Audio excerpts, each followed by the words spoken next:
भी यूज कर सकें। तो आप लोगों को जितने भी हीलर हैं, चाहे किसी भी फील्ड में हैं, और जितने भी थेरेपिस्ट हैं, योग एक्सपर्ट हैं, न्यूट्रिशनिस्ट हैं, चाहे जो भी हैं, उनको कुछ बेसिक बातें पता होनी चाहिए हमारे शरीर के बारे में। जब मैं 6th क्लास में था तो एक दिन टीचर मेरे पास आए, उन्होंने कहा हमारा शरीर किस चीज से बना है? तो सब लोगों ने कहा कि सर खून से बना है, किसी ने कहा मांस से बना है, किसी ने कहा आत्मा से बना है, किसी ने कहा खाल हड्डी खून मांस से बना है। वो बात मुझे आज भी याद है। तो आप बता सकते हो हमारा शरीर किस चीज से बना है?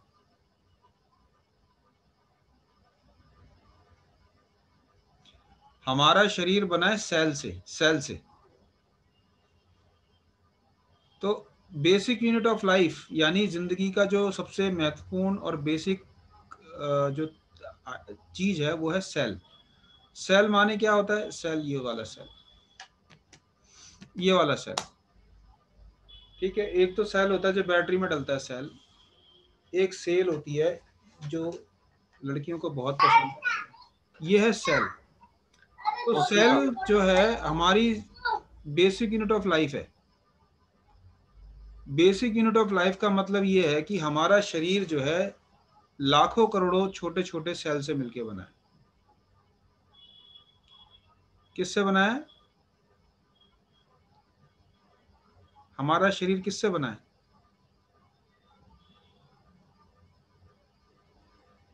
आप ये मेरी ये रिक्वेस्ट है आप लोगों से, रीना जी, एडमिनिस्ट्रेटर जी, अगर हो सके तो आपने वीडियोस ऑन करके बैठें ताकि मेरे को कुछ समझ में आए आप लोगों के रिएक्शन। क्लास में समझ नहीं आता, मैं इंटरेक्शन नहीं कर पाता आप लोगों से, ये थोड़ी दिक्कत हो जाती है।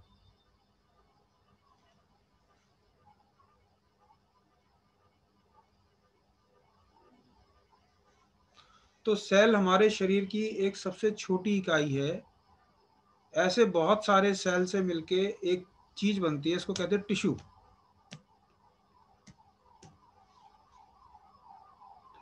छोटे छोटे सेल मिलके क्या बनाते हैं? टिश्यू। ये याद करने की चीज नहीं है, समझने की चीज है। टिश्यू से मिलके बनते हैं ऑर्गन, ऑर्गन से बनता है ऑर्गन सिस्टम, और ऑर्गन सिस्टम से बनके बनती है ह्यूमन बॉडी। एक हमारा शरीर ऐसे धीरे धीरे जुड़ता चला जाता है। सबसे पहले इंसान जो है एक सेल की फॉर्म में होता है। आपको पता है हर जीव स्पर्म से पैदा होता है, स्पर्म और अंडे से। आधा हिस्सा माँ का, आधा हिस्सा बाप का, उससे मिलते हैं स्पर्म और अंडा मिलता है तो एक सेल का निर्माण होता है। सेल ये डिवाइड हो के टूट टूट के फिर डिवाइड होना शुरू होता है। फिर हमारा शरीर टिश्यू बनाता है, अलग अलग तरह के टिश्यू बनते हैं। कुछ टिश्यू हड्डी बनाते हैं, कुछ टिश्यू हार्ट बनाते हैं, कुछ टिश्यू स्किन बनाते हैं, कुछ टिश्यू आंख नाक बनाने लगते हैं। इस तरह से अलग अलग टिश्यूज को अलग अलग काम मिलता है। फिर एक पूरा ऑर्गन बन जाता है, हार्ट बन गया, लीवर बन गया। फिर उसके बाद ऑर्गन मिलके एक ऑर्गन सिस्टम बनाते हैं, जैसे digestive system, respiratory system, circulatory system, और ये सारे सिस्टम मिलके एक पूरा शरीर, ह्यूमन बॉडी का निर्माण करते हैं। तो इस तरह से ये सबसे बेसिक चीज है जो हर इंसान को, हर हीलर को, हर थेरेपिस्ट को समझनी चाहिए कि आखिर हमारा शरीर बनता कैसे है, आखिर हमारा शरीर काम कैसे करता है। तो दो चीजें हैं, एक है शरीर क्रिया विज्ञान, एक है शरीर रचना विज्ञान, एनाटॉमी एंड फिजियोलॉजी। यहाँ तक किसी को कोई दिक्कत है अपने माइक ऑन करके बोलिए, किसी को कोई परेशानी है? यहाँ तक समझ में आया कि नहीं आया? एक एक करके सब अपने माइक ऑन करके बोलिए, मैजिक वैन भी बताएं, सब बताएं। एडमिनिस्ट्रेटर क्लियर है। Reena, clear sir. क्या क्लियर है या प्रॉब्लम है? No sir, clear. क्लियर है सर। Everybody is clear. तो आप लोग या तो अपने मैसेजेस डालें और हो सके तो वीडियोस ऑन करें। मुझे समझ नहीं आता वीडियो ऑन करने में क्या दिक्कत है। क्योंकि आप लोगों के साथ इंटरेक्शन नहीं हो पाता है। खैर चलिए, जैसी आपकी मर्जी। पर आगे यार क्लास में कोशिश करिए वीडियो ऑन करके बैठे हैं, क्योंकि मैच ऑन तो वीडियो कौन। मैच ऑन तो वीडियो कौन। वीडियो ऑन होता है तो समझ में आता है कि हाँ हम क्या कहते हैं, हम क्या कर रहे हैं, हम क्या कह रहे हैं, अगर पॉसिबल हो तो। अगर कई लोगों के लिए पॉसिबल नहीं है, कोई ऐसी बात है तो कोई बात नहीं है, मेरे कोई ज़बरदस्ती नहीं है। लेकिन मेरी कोशिश है कि आप लोग इंटरेक्ट अच्छे करें, बाकी कोई मर्जी। तो ये हमारा एक बेसिक सिस्टम है। अब आपको ये मैं थोड़ी और आगे की कहानी बताता हूँ। हो सके तो एक सेल का पिक्चर भेजिए रीना जी आप व्हाट्सएप में, हो सके तो मैं सेल का बताता हूँ। तो सेल जो होता है, एक सेल, अब आपको समझ में आ गया सेल क्या होता है। सेल के अंदर, अब सेल काम कैसे करता है। सेल के अंदर बहुत सारे छोटे छोटे ऑर्गेनेल्स होते हैं। क्या होते हैं सेल के अंदर, एक छोटे छोटे हमारे सब्सटेंस होते हैं जो काम करते हैं। पूरी एक फैक्ट्री है, सेल अपने आप में एक फैक्ट्री होती है। तो सेल के अंदर, सेल की पिक्चर अभी आने वाली है आपके व्हाट्सएप पे।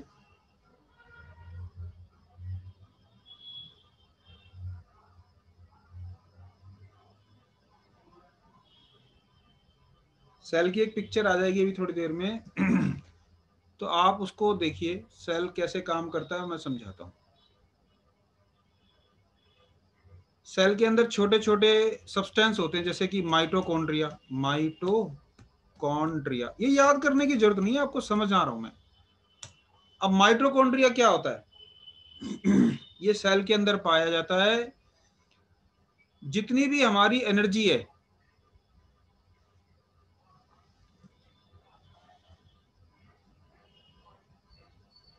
ये देखो सेल की फोटो आ गई है हमारे सामने। आप सब लोग सेल की फोटो देखें, व्हाट्सएप ग्रुप पे आ गया। इसमें एक माइटोकॉन्ड्रिया का पिक्चर आपको दिखाई दे रहा है। ऊपर की तरफ नीले रंग का जो पिक्चर है, ये माइटोकॉन्ड्रिया में।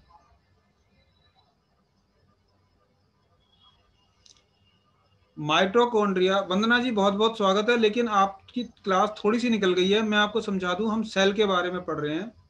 कहाँ है वंदना? वंदना आ गई, कहाँ चली गई? अभी तो ज्वाइन कर रही थी, कहाँ चली गई? वंदना, आपका स्वागत है। लेकिन आपको पता है हम क्या पढ़ रहे हैं? हम सेल के बारे में पढ़ रहे हैं। हमारा शरीर जो है सेल से मिलके बना हुआ है। कौन से cell? Eveready cell, Nippo cell, ऐसे जो सेल होते हैं वो वाले सेल नहीं, ये दूसरा सेल है। इन सेल से हमारा शरीर मिलके बना होता है। थोड़ा सा अभी समझने में दिक्कत आ सकती है आपको, कोई बात नहीं। देखो एक सेल की पिक्चर आपके व्हाट्सएप ग्रुप पे आई है, हमारे एक्यू स्टडी ग्रुप पे आई है, उसको आप देखिए। तो इस सेल के अंदर छोटे छोटे सब्सटेंस होते हैं जो कि अपने अलग अलग काम करते हैं, जिसकी वजह से हमारा शरीर चलता रहता है। ठीक है। इसमें एक है माइटोकॉन्ड्रिया। ऊपर देखो, सबसे ऊपर लिखा माइटोकॉन्ड्रिया का काम है हमको एनर्जी देना। हमारे शरीर में जो एनर्जी बनती है वो कहाँ बनती है? माइटोकॉन्ड्रिया में। एनर्जी, एनर्जी का, मैं हिंदी में ही लिखता हूं देखो ताकि आपको समझ में आए। एनर्जी का प्रोडक्शन। एनर्जी किस फॉर्म में मिलती है हमें? एटीपी की फॉर्म में मिलती है। ATP, adenosine triphosphate. आपको याद नहीं रहेगा, कोई बात नहीं, घबराने की बात नहीं है। मैं सिर्फ आपको इसलिए समझा रहा हूं ताकि आपको ये सुनने में को मिले, कभी दोबारा सुनने को मिले तो ये नहीं लगे कि यार ये क्या पहली बार सुना है, कभी किसी ने बताया नहीं। एडिनोसिन ट्राइफॉस्फेट की फॉर्म में एनर्जी बनती है। इसको हम एनर्जी करेंसी कहते हैं। पैसा कैसे खर्च करते हैं हम लोग? पैसा खर्च करते हैं जब हमारी जेब में पैसा होता है। आपके पास चाहे 1 करोड़ रुपया है प्रॉपर्टी, लेकिन आप उसको खर्च नहीं कर सकते, उसको पहले पैसे में कन्वर्ट करना पड़ता है ना आपको। जेब में 100 रुपये होंगे वो खर्च कर सकते हो, 1 करोड़ की प्रॉपर्टी से आप एक समोसा नहीं खा सकते। मेरी बात समझ में आ रही है? आपके पास 1 करोड़ की प्रॉपर्टी है और आप जाके बोलो भी मेरे पास 1 करोड़ की प्रॉपर्टी है, मुझे एक समोसा खाना है, तो वो देगा नहीं आपको। देगा क्या? नहीं देगा। उसके लिए उसको 10 रुपए खुले देने पड़ेंगे। तो ऐसी एटीपी जो है, हम कितना भी कुछ भी खा लें, जब तक माइटोकॉन्ड्रिया में एटीपी नहीं बनेगा तो हमें एनर्जी नहीं मिलेगी। तो एनर्जी बनाने के लिए हमें एटीपी की जरूरत पड़ती है। ये बड़ा इंपॉर्टेंट शब्द है, एटीपी, एडिनोसिन ट्राई फॉस्फेट।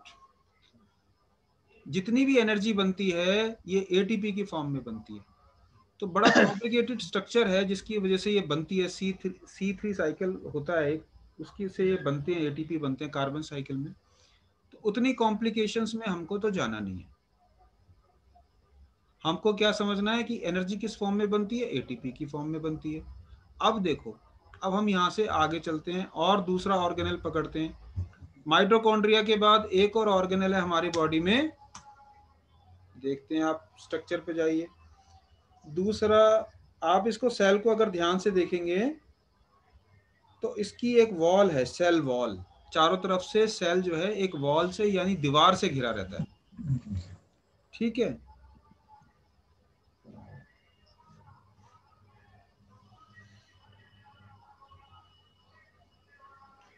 और जो इसके अंदर ये फ्लूइड भरा होता है सेल के अंदर, फ्लूइड, और सेल के अंदर एक होता है न्यूक्लियस। सेल जो है इसके अंदर जो सेंटर पार्ट है, सेल का जो सेंटर पार्ट है गोल गोल, आप लोग जो लेट आ रहे हैं ना बड़ा परेशान होंगे क्योंकि ये सब समझ नहीं आएगा आपको जो मैं आज समझा रहा हूँ। आज जो मैं समझा रहा हूँ ये क्लास आपकी एक मिस और कुंडली फिक्स को समझ नहीं आना, किसी को भी लेट आने वालों को समझ नहीं आना। फिर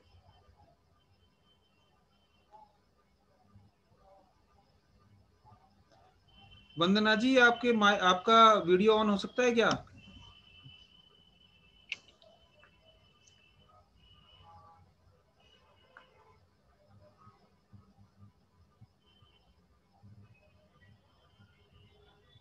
अच्छा,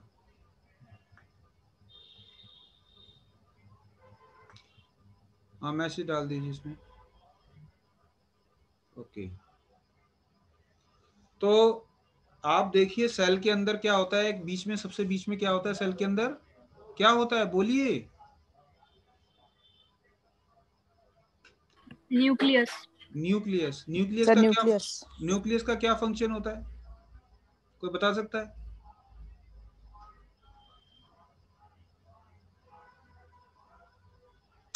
न्यूक्लियस उसकी आत्मा है। भारत का न्यूक्लियस कहाँ पे है? दिल्ली में। सेंटर कहाँ पे है? दिल्ली में। तो सेल को चलाता कौन है? न्यूक्लियस सेंटर है। और सारे ऑर्गन नहीं बोल रहा मैं, ऑर्गेनल जो होते हैं वो उसके बाहर, न्यूक्लियस के बाहर और सेल के अंदर पाए जाते हैं। इतनी बात समझ में सबको आ गई? अगर किसी को इतनी बात समझ में नहीं आई, ये सेल का बेसिक स्ट्रक्चर है। तो अगर इतनी बात समझ में आ गई तो मैं थोड़ा आगे चलता हूँ। चलिए सर, चलिए चलें आगे चलते हैं। तो ये तो हमने एक स्ट्रक्चर पढ़ा कि भाई क्या क्या होता है इसमें। एक चीज मैंने बताई, माइटोकॉन्ड्रिया होता है।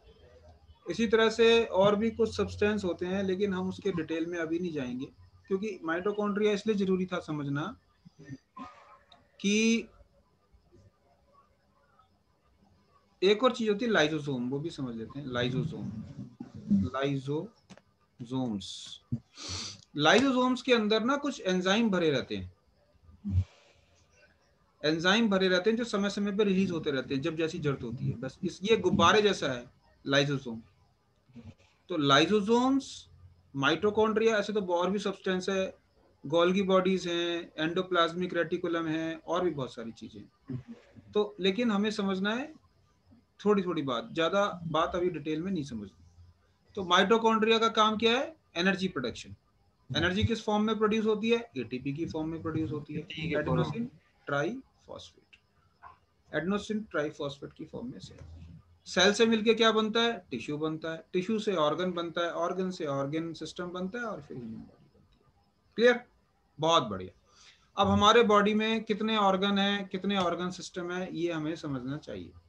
ऑर्गन तो हमने पढ़े थे, lung, brain, heart, liver, spleen, kidney, हमें याद है ना ये ऑर्गन। इसके अलावा हमने कुछ एक्स्ट्रा ऑर्गन पढ़े थे, यूट्रस है, ब्रेन है, हड्डियां हैं, ये हमारे एक्स्ट्रा ऑर्गन है। ये सबको याद होना चाहिए, मेरा ख्याल है कोई भूलने वाली बात नहीं। आपको सबको क्लियर है?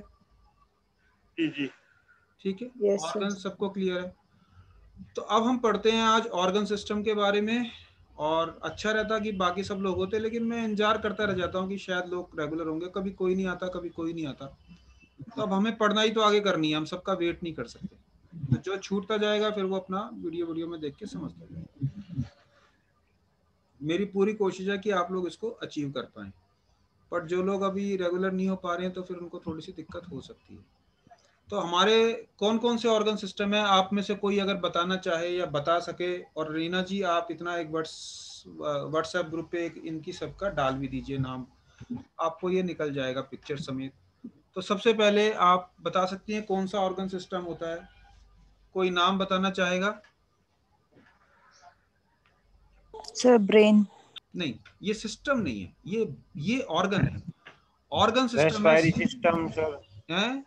रेस्पिरेटरी सिस्टम हो गया, स्केलेटन रेस्पिरेटरी सिस्टम हो सिस्टम, गया। एक एक करके। सबसे पहले देखो हमारी हड्डियां हैं, तो स्केलेटल सिस्टम, जी जी स्केलेटल सिस्टम सबसे पहले हमारी स्केलेटल सिस्टम है। स्केलेटल सिस्टम का मतलब शरीर की जो हड्डियां हैं वो कितनी अच्छा है, शरीर की सारी हड्डियां इसके अंदर आती हैं। शरीर की सारी हड्डियां इसके अंदर आती हैं, चाहे वो खोपड़ी हो, चाहे वो स्पाइन हो, चाहे वो पैर की हड्डी हो, उन सारी हड्डियों को हम स्केलेटल सिस्टम के अंतर्गत पढ़ते हैं। यस। दूसरा सिस्टम कोई बताना चाहेगा तो? Digestive system. बिल्कुल ठीक बात है, डाइजेस्टिव सिस्टम।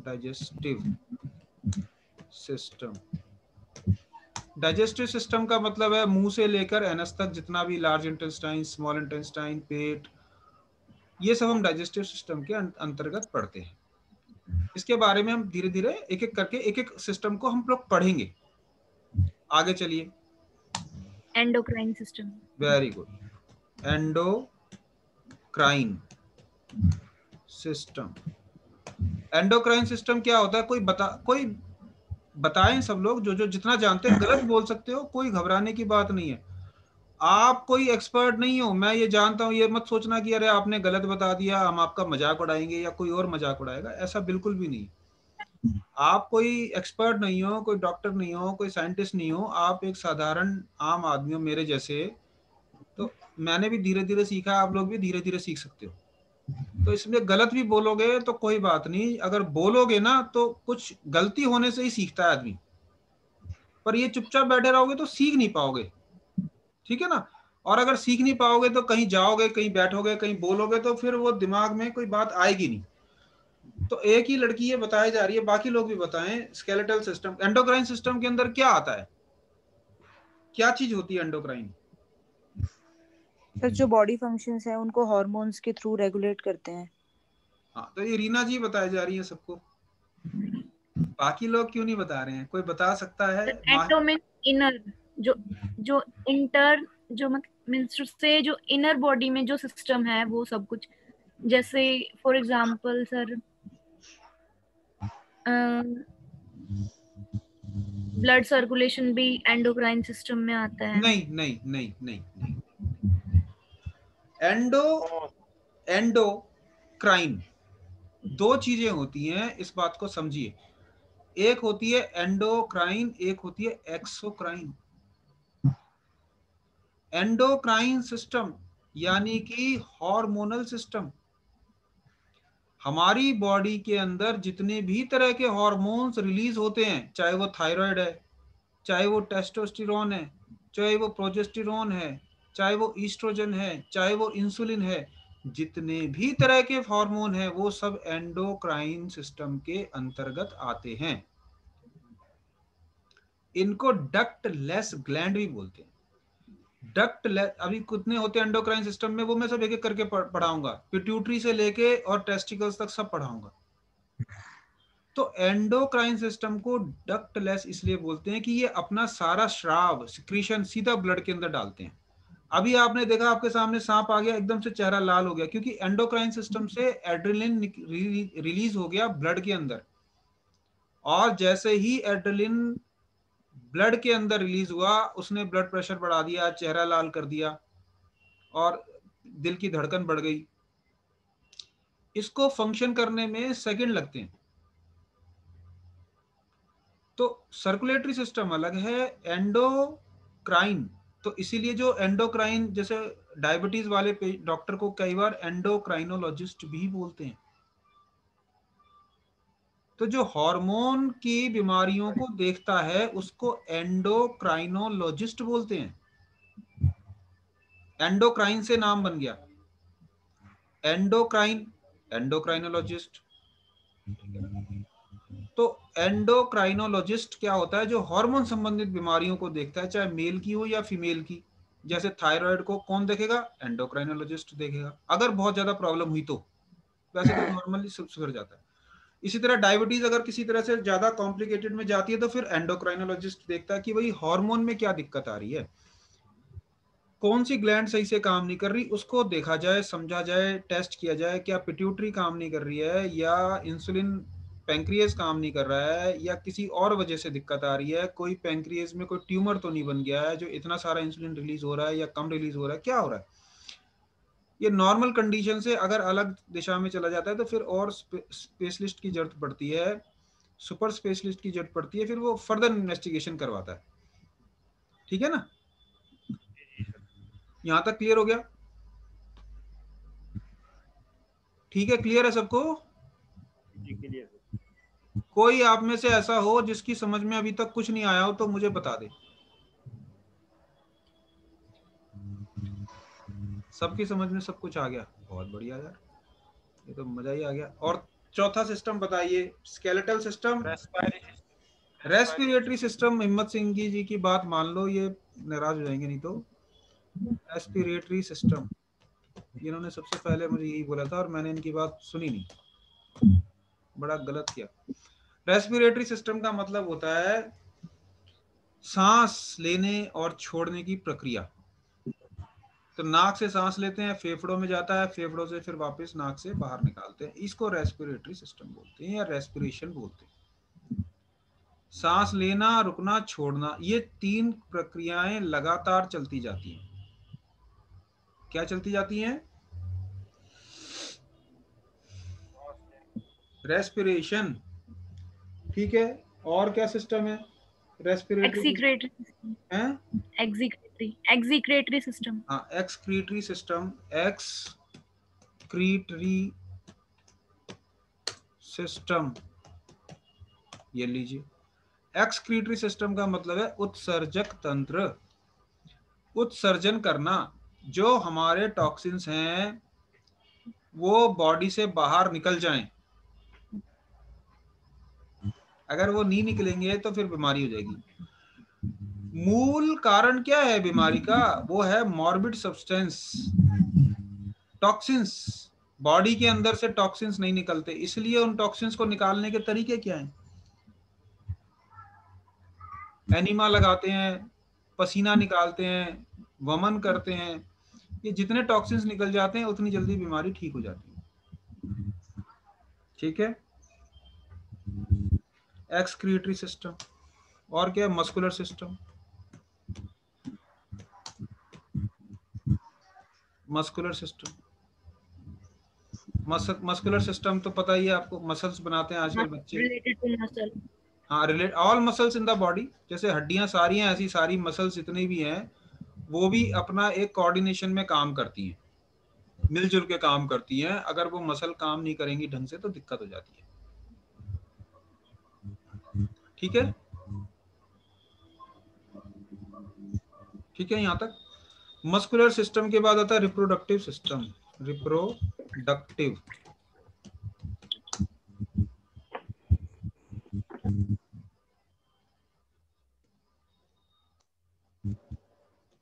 रिप्रोडक्टिव सिस्टम का मतलब है प्रजनन तंत्र। प्रजनन, बच्चा पैदा कैसे होता है, स्पर्म कैसे बनते हैं, ओवा कैसे बनता है, ओवरी कैसे बनती है, ओवरी कैसे काम करती है, ये सारा रिप्रोडक्टिव सिस्टम के अंदर आता है। तो कितने सिस्टम हो गए? 2 3 4 5 6 7 सिस्टम। और कुछ तो नहीं रह गया? हाँ, इंटेगुमेंट्री सिस्टम, स्किन वाला। Integumentary, integumentary, मेंटरी system. Integumentary system यानी स्किन। अब इतना लंबा चौड़ा नाम आपको याद नहीं रहेगा तो कोई बात नहीं है, स्किन वाला लिख लो। इंटेगुमेंट्री सिस्टम मतलब कि हमारी जो स्किन कैसे काम करती है, वो कैसे टॉक्सिन्स को निकालती है। अब इन सबको कवर कर दिया भगवान ने किस चीज से? स्किन से। अंदर सारा भर के माल मसाला और ऊपर से स्किन डाल दी ताकि ये बाहर नहीं भाग जाए निकल के। ठीक है जी। यहाँ तक किसी को तो 8 सिस्टम है हमारे, 2 3 4 5 8 सिस्टम हो गए, और तो कोई सिस्टम नहीं रह गया। सेंस ऑर्गन्स हैं, उनको हम अलग पढ़ते हैं स्पेशल सेंस ऑर्गन्स में। तो ये हमारी सिस्टम 8 सिस्टम है। एक एक करके हम 8 सिस्टम को पढ़ेंगे। इसमें कोई किसी को कोई दिक्कत हो तो बताओ, नहीं तो मैं आगे चलता हूँ।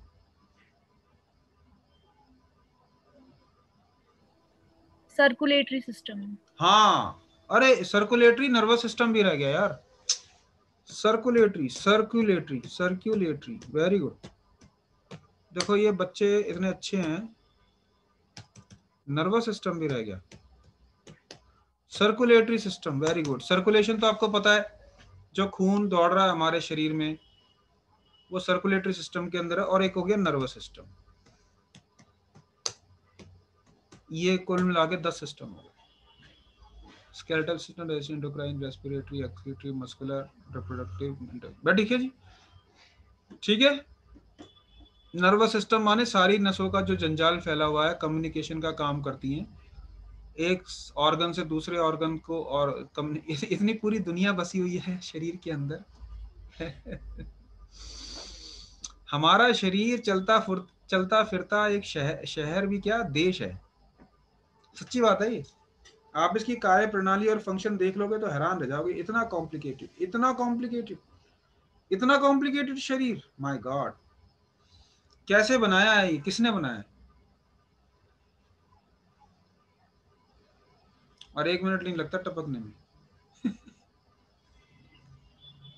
इसको सही रखना ये हमारा फर्ज है। हम जो हीलर बनने जा रहे हैं तो हमारा फर्ज है। अभी मैं 2 मिनट का ब्रेक ले रहा हूं। 2 मिनट के बाद हम लोग वापस मुलाकात करेंगे। 2 मिनट के बाद आप सब लोग मिलिए और आपके इस जो मैंने अभी तक पढ़ाया उससे रिलेटेड कोई भी क्वेश्चन हो तो उसको लेके आइए। फिर हम आगे की पढ़ाई, एक सिस्टम को उठाते हैं और आगे पढ़ते हैं। तो 2 मिनट का ब्रेक है जी, फिर मिलते हैं।